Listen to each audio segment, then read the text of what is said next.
Merci beaucoup, monsieur Moncombe.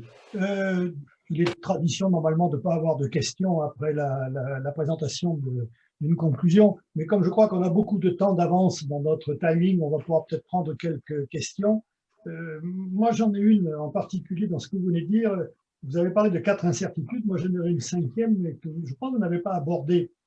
Je partage complètement votre approche, vous avez un discours rationnel, mais pour que tout ça marche, il faudrait que le monde entier joue le jeu. Et là, je ne suis pas si optimiste que ça. Il n'existe pas un vaccin universel contre le CO2. En particulier, ce n'est pas vraiment un problème de résilience des technologies aux catastrophes, mais moi je pense que c'est un problème de résilience des États eux-mêmes.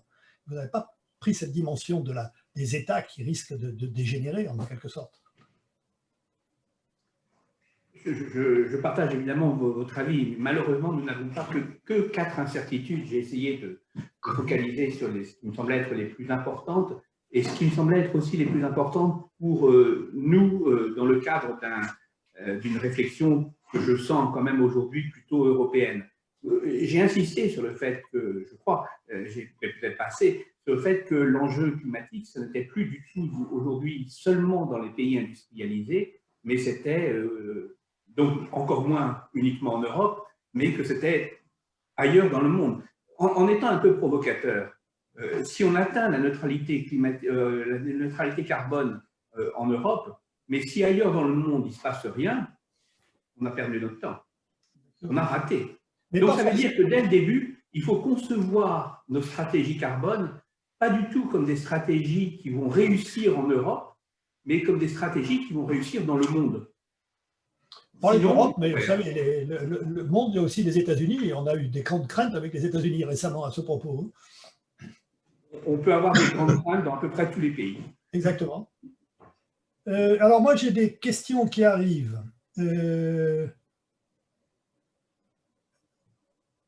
Alors, je ne sais pas, oui. Est-ce qu'on ne serait pas tout simplement en train de cultiver notre planète, y compris les zones sauvages? Une question de M. Jean Collin. Je ne sais pas qu'est-ce qu'il y a derrière cette question à propos de votre conclusion. Je ne suis pas bien sûr d'avoir... Est-ce qu'on ne serait pas tout simplement en train de cultiver notre planète, y compris les zones sauvages? Je ne sais pas ce qu'il veut dire par là. Je pense que l'extension de l'agriculture, peut-être pour nourrir beaucoup plus de gens sur la Terre, mais oui. Oui, enfin, il y a certainement, il y a évidemment parmi les contraintes qui sont très, très fortes, il y a évidemment la question de l'accès à certaines ressources. On peut penser, c'est bien connu, à l'eau par exemple, mais il y a aussi l'accès évidemment à des terres cultivables. Et on sait tous qu'il y a un arbitrage à faire entre l'utilisation des terres cultivables pour cultiver de la nourriture, des biens pour lutter contre la faim, d'un côté, et puis l'utilisation énergétique. Et là, il y a vraiment un choix à faire. On l'a vu un moment, il y a quelques années, quand il y avait les émeutes de la faim au Mexique. On se rappelle ces épisodes difficiles. Donc, c'est vrai qu'il y a cet arbitrage à faire. Et puis, il y a finalement aussi une partie qu'il faut garder naturelle, parce que, et ça a été un peu évoqué, il y a peut-être la possibilité d'utiliser les forêts comme des puits carbone. Enfin, je veux dire, tout ça est un équilibre global. Je ne suis pas sûr qu'on aille vraiment vers le fait de tout cultiver. Non, mais il y a une vision optimiste avec le global warming, c'est qu'on peut imaginer que les terres agricoles cultivables vont monter septentrionellement et qu'on aura un petit peu plus de terres agricoles à disposition en Sibérie, au Canada, etc. Il y en aura peut-être un peu moins en bas. Oui.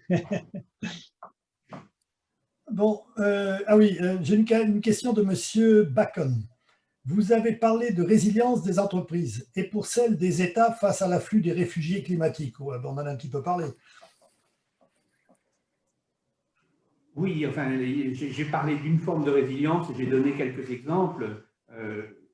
Bon, il y a peut-être aussi des sujets sur lesquels, des thèmes sur lesquels on donne peut-être plus d'importance à un moment ou à un autre. Absolument.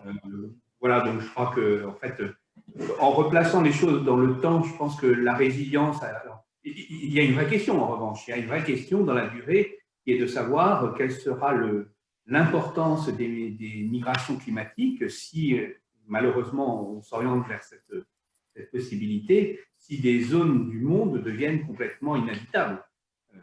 Et là, il y aura effectivement une vraie question à poser. Il y a quand même pas mal de gens qui commencent déjà à vraiment réfléchir sérieusement sur cette dimension de l'accueil des populations qui ne peuvent plus rester dans leur pays d'origine pour des raisons climatiques. Il y a un commentaire de M. Stanislas Pombré qui est intéressant. N'est-on pas en train de vendre plusieurs fois les ressources bio? Peut-être, mais on sait bien qu'il va falloir choisir. Absolument. Bon, à moins que quelqu'un d'autre de la scène ait quelque chose à intervenir, je pense que nous pourrions porter une conclusion à ce colloque d'aujourd'hui. Je voudrais juste dire quelques mots. D'abord, je voudrais remercier toutes les personnes qui sont intervenues et les derniers qui sont encore en ligne avec moi maintenant, mais il y en a certainement ceux de ce matin qui sont toujours en ligne via YouTube. La deuxième chose que je voulais dire aussi, ça concerne le fond de cette présentation de la journée, c'est qu'on peut parler de CO2 sans s'étriper. C'est-à-dire qu'on a parlé aujourd'hui de CO2 en tant que matière première, là, cet après-midi, en tant que comment le stocker, etc. Mais on n'a pas parlé du CO2 via le GIEC. Et donc, vous voyez qu'on peut quand même parler de CO2 sans s'étriper, comme j'ai assisté à beaucoup de réunions jusqu'à aujourd'hui, où il y a les gens pro et les gens anti-réchauffement, etc., etc. Donc, c'est la preuve qu'on peut dire des choses très intéressantes sur le CO2. La troisième chose que je voulais dire, c'est que, comme vous venez de le souligner, on a travaillé en télétravail aujourd'hui. C'est notre première expérience là, de ce système-là. Compliqué un petit peu au départ, parce qu'avec à la fois Zoom et à la fois YouTube, j'avais peur qu'on se marche un petit peu sur les pieds. En fait, ça marche très bien. Et parce que les gens ont été raisonnables, parce que les gens ont suivi les directives de fonctionnement, et on n'a pas eu de coupure.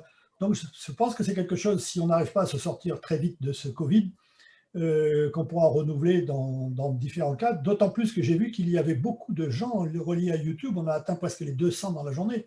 C'est la preuve qu'on ne sature pas la plateforme ni le système et que ça peut fonctionner. Puis je vais conclure par quelque chose de positif et d'intéressant. Je viens de recevoir un message sur mon téléphone à propos de l'autre vaccin américain, celui qui est fait par comment s'appelle-t-il, Moderna. Et ils présentent des résultats qui sont encore meilleurs que ceux de Pfizer, puisqu'ils sont à 95 ou 96% de positifs, enfin d'effets positifs, oui. Et que surtout, on peut le conserver à moins 20 degrés et puis 30 jours au frigidaire. Donc, les choses avancent à toute vitesse et j'espère que nous tous allons pouvoir en profiter très vite et qu'on pourra reprendre nos réunions en présentiel. Voilà, je vous remercie tous et à bientôt, j'espère. Au revoir. Au revoir.